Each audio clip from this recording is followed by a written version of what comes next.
Fala, meus amigos, tudo bem? Queria compartilhar com vocês aqui esse meu projeto. Eu estou escrevendo esse livro, Liberdade de Informação e Direitos da Personalidade, da liberdade de expressão e do tratamento de dados à proteção da privacidade, colisão e limites.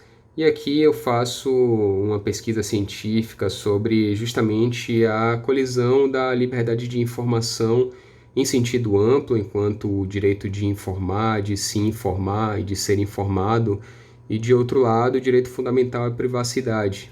E diante aí da atualidade desse tema, eu acabo trazendo várias situações recentes que ocorreram relacionadas à liberdade de manifestação de pensamento e opinião, à liberdade de expressão de atividade artística, intelectual, científica e de comunicação. Recentemente nós vimos aí proibições de exposições artísticas, censuras de obras literárias, como houve na Bienal do Livro em São Paulo. Então, abordo também a liberdade de informação jornalística e de imprensa, o próprio direito de sátira, como houve lá com Porta dos Fundos, recentemente também quase censurada. Mas neste momento eu estou escrevendo um capítulo que é sobre a privacidade. E a privacidade na perspectiva da proteção de dados pessoais. E aí eu queria só fazer algumas abordagens para vocês nessa atual sociedade do registro ou da informação, como tem sido chamada. Bom, o primeiro registro que eu queria fazer é que a privacidade ela já não é mais vista como aquele conceito trazido inicialmente lá no ano de 1890 por Samuel Warren e Louis Brandeis, em artigo publicado na Harvard Law Review, intitulado The Right to Privacy, aquele conceito de que a privacidade seria um direito de ser deixado a só, de não ser incomodado, um direito à solidão. Hoje a privacidade está numa perspectiva muito mais ativa da proteção dos dados pessoais, no que nós chamamos de autodeterminação informativa, que é o poder-dever do usuário e do titular dos dados pessoais ter a plena convicção, dar o consentimento do uso desses dados, ter a ciência de qual finalidade, para qual finalidade serão usados seus dados. Então, aqui eu acabo trazendo algumas informações nesse sentido. É bem verdade que hoje, das 10 maiores empresas negociadas na Bolsa de Valores do mundo, né, global, 7 delas trabalham com comércio de dados, dentre elas a Apple, a Microsoft, a Google, o Amazon, o Facebook, cujos valores de mercado aí estão na fase de trilhão de dólares. Então, é muito comum que nossos dados sejam captados diariamente através do mero uso dos nossos aparelhos de celular, do uso de aplicativos, de e-mails, correios eletrônicos, cadastros de compras online.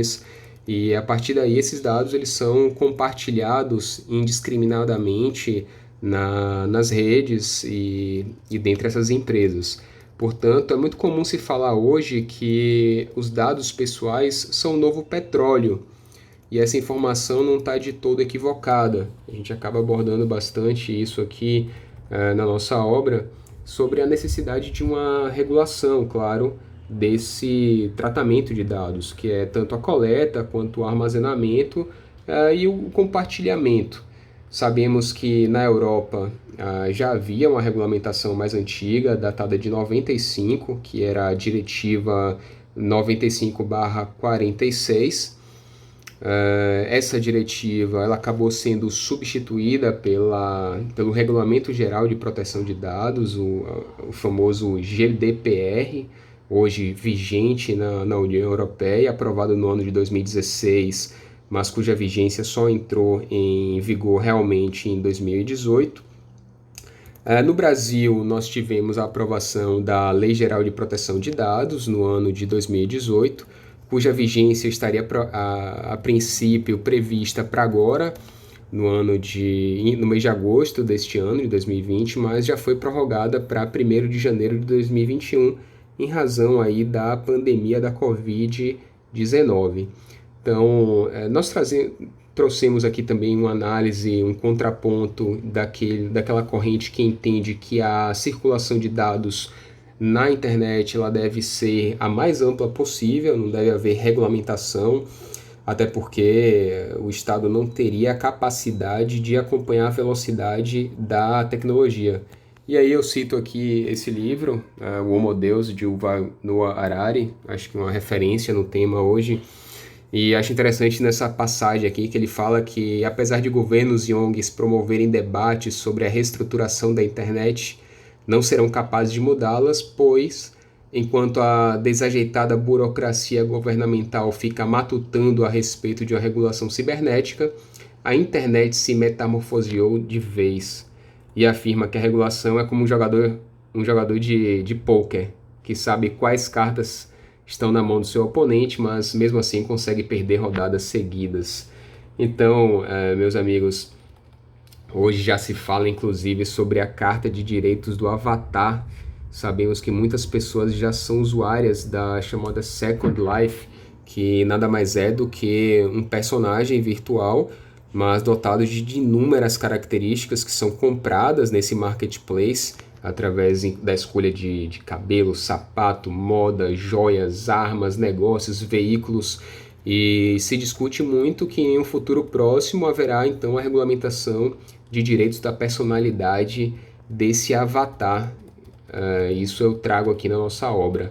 Trago também um capítulo falando sobre o projeto Genoma Humano e a discriminação genética, por isso a necessidade de se proteger esse sigilo de informações genéticas, sob pena de termos aí discriminações que vão tanto nas fases de contratação, seleção de emprego, nomeação de concursos públicos, quanto na própria seleção desportiva, e discriminações outras, inclusive de ordens do direito de família. Casamentos podem ser dissolvidos, anulados por conta de uma doença hereditária, genética, descoberta através de um exame genético, né? de um sigilo genético aí não protegido. Discriminações diversas dessa natureza podem existir. Faço citações aqui interessantes.